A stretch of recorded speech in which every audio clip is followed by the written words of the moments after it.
So, today we've seen some phenomenal stuff. Star Wars Galaxy's Edge, the new land coming to Walt Disney World and Disneyland Resort in California, has been released. And Disney have apparently had some insiders there. So about a week ago they grabbed a bunch of journalists and some websites in the Disney fan site community, and they've taken them to Disneyland and they've had a quick walk around the construction site of Star Wars Galaxy's Edge. They've went into the Black Spire outpost and they've had a look around. And they have got to see kind of what's coming. So it's a really interesting time because the first details have obviously been released. The embargo was lifted today and Disney themselves have released details, and we've got details of eating establishments, we've got details of some of the food that they're going to be serving, the costumes they're going to be wearing, and we've got details of inside some of the rides. So this is... I don't always say it's going to be spoiler free because who decides what's spoiler free and what's not spoiler free, but I promise I'm not releasing anything. I don't know anything of the story of the ride, so anything would be speculation. I've not bothered to read what you're going to go through on the ride because I don't think that I want to do that without riding the ride, and certainly do I ruin it for anybody else. However, we will talk about the land and we will talk about some of the shops and we'll talk about some of what's coming. So the three main segments are, obviously there's two attractions. So there's Smuggler's Run and there's the Rise of the Resistance. They are incredibly detailed attractions.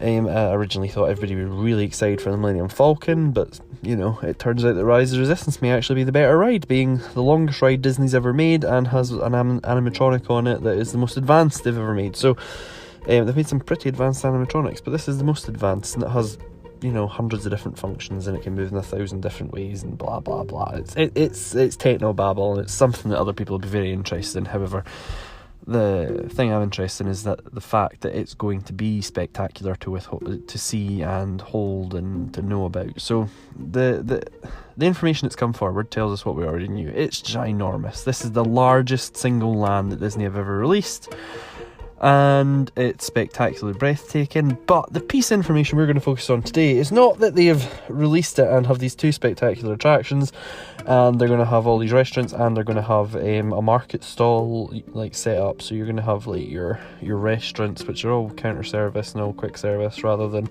table service or buffets, and the fact that they've got an awful lot of merchandise, that just remains to be, that's just something Disney, of course we're going to do. Of course that we're going to do that. Nobody's surprised by these things, and they're going to make some fantastic attractions. Again, nobody is surprised by this. However, this is where it gets interesting.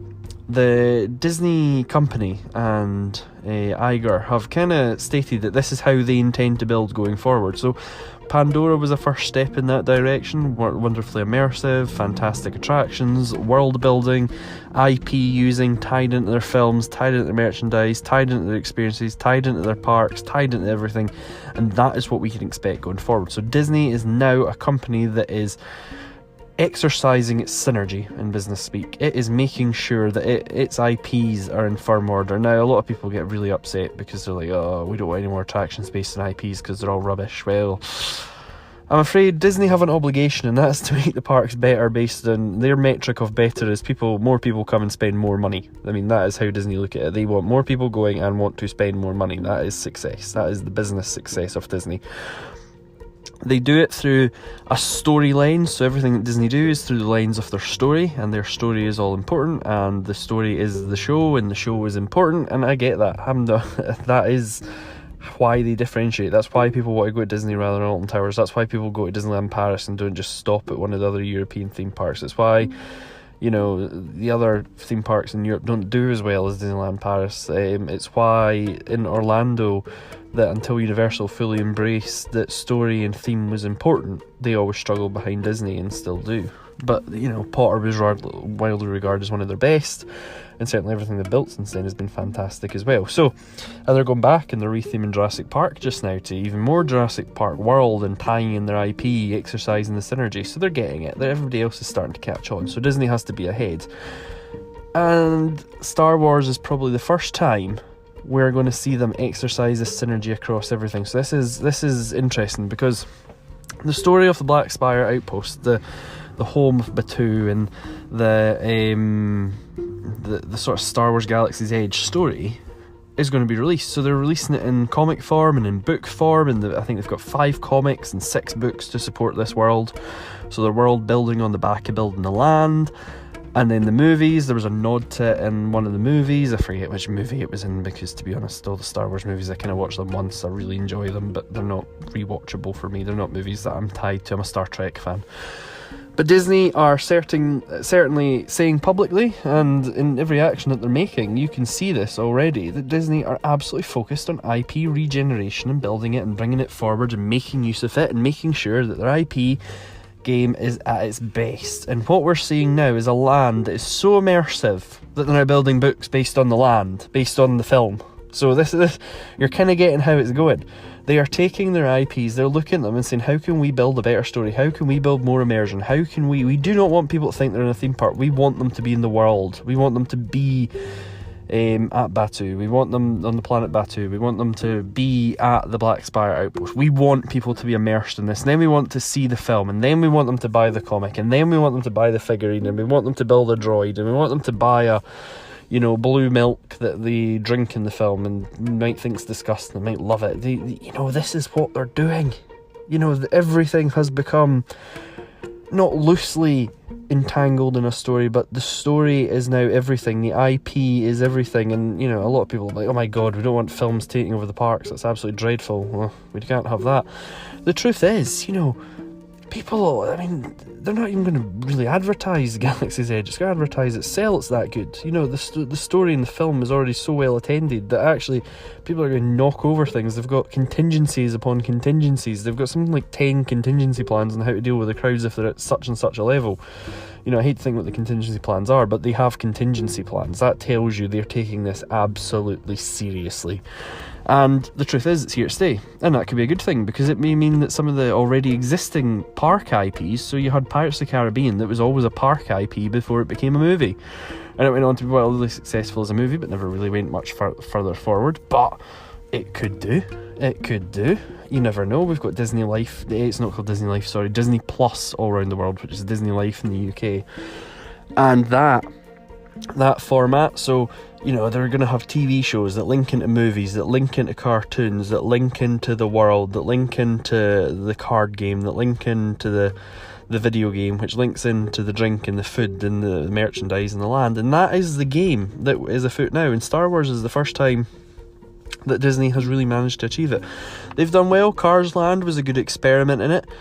Cars Land tells a great story of Radiator Springs, and it does so in California, and that Cars Land is spectacular, and it's where has huge lines, merchandise based on it, which is based in the film, which is based in it's a spin-off cartoon I'm sure now as well. There's just so much they can tie in. Star Wars is going to be the same. Avatar, when it comes out, the land is going to guide the movie, which is going to lead more people to come to the land, which is going to lead to more sales, and they're going to want to visit Pandora, and they're going to want to eat there, and they are absolutely taking it by storm now. And I do wonder if Disney has sort of unified this, and they're expanding it. So we're getting like you're getting the Marvel sort of people on the cruises. You're getting the Marvel takeovers of the cruise. They do a Marvel, I can't remember what they call it, Marvel of the Seas or something. They do on it. And then you've got the other side of it where we're building a Star Wars themed hotel, and we're going to build that at Hollywood Studios in Orlando, which tells us that Disney are again doubling down. They're making sure that you're staying in Batuu, you're staying in the planet, you're part of the Star Wars universe, because this is something that's spectacular. And a lot of people will be like, at this point, Graham, you're now ranting on one of your longest podcasts ever. What has this got to do with Paris? Well, here's what it has to do with Paris. A year on from when we heard about the Walt Disney Studios, and we heard there's going to be a massive expansion. It's going to be the largest expansion that there's ever been in Walt Disney in Paris, and it's going to be fantastic, and it's going to rebuild the place. Here's what we have learned a year on. That construction has started a little bit, so they've started flattening some trees, and they've started reorganising some of the deck chairs, and they've started working out how you can still go in the tram tour while the whole thing's going on. But what it tells us is we are getting part of this Star Wars land, and Disney is not doing it in half measures. They are absolutely not looking and going, oh, let's do Disneyland Paris and do it on the cheap. That's definitely not happening here. They are absolutely gunning it. They are going, we want this wildly immersive land that links into the shows, that links into the TV, that links into the food that we serve. And it's fantastic. And then they're going to do the same with Frozen, and they have a Frozen land, and Marvel is going to be our first taste of it. So we already see that Walt Disney Studios is going to go from a park that kind of had some lesser known IPs and focused on the Aerosmiths and the you know, the Armageddons of the world. Suddenly it could have some of the top IPs. It could go from being a sort of slightly lamer IP park into possibly being one of the highest IP parks and one of the most enthralling parks that there actually are. And you know, the Art of Marvel takeover of the Hotel New York is fantastic, because it tells us that the plan that is going on in Orlando and is going on in Disneyland is actually now happening in Paris. So we're seeing the hotel that links to the IP of the land that you're going to be in, that links into the food that they're selling. I know we all made some fun of the Wookiee cookies and the Yoda cakes and things like that, but the truth is they are moving in that direction. They are moving to make it fully immersive. The show, the stay, the transport, it's all linking in quite well. And for Disneyland Paris, it can only mean success. It really can only mean success, especially if you think about those IPs that they're putting into that land. So Marvel coming soon, and then we're going to have Star Wars, and we're going to have Frozen, and they might not come in that order, but I think it probably will be. I genuinely do think we're probably going to get Marvel, then we're going to get Star Wars, then we're going to end up with Frozen.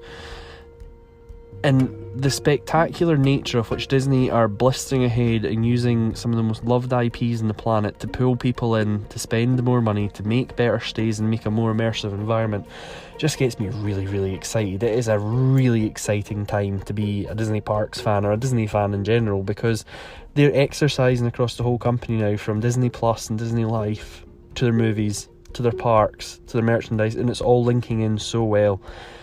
And it's a ridiculously exciting time, and I think this has given us a view on where Disney is going and how we can see the future of the parks that we're going to love. And don't get me wrong, that probably means higher prices, and it probably means that it's going to be a different experience again, and I get that there's going to be a lot of people are quite upset when price rises come in and stuff, but the thing is, we want a better product. You want to see a better product. Maybe you don't go as often, I get that. For the common fans, the people who are there all the time, I get that, but I think that given that we are going to get the same IPs and the same lands that are being used as sort of flagpoles and flagship attraction builds across the world, is fantastic. And I think it can only be a fantastic thing for Disneyland Paris. And the news that we've got today, that this land really is, for the first amount of critics that have went and seen it, has blown them away, and they genuinely are impressed, and they're like bursting to tell people more and bursting to ride the attractions, just tells us that it's, you know, a fantastic time, and the future is going to be very, very bright. So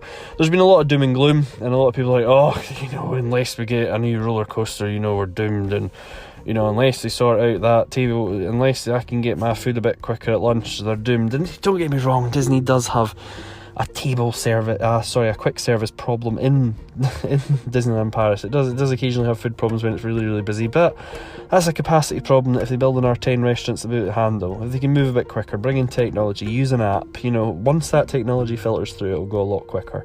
The truth is, the exciting stuff is coming, and the numbers of people going to those parks is going to go up, but so is the quality of the land, and so is the quality of the attraction, because Disney have had a look.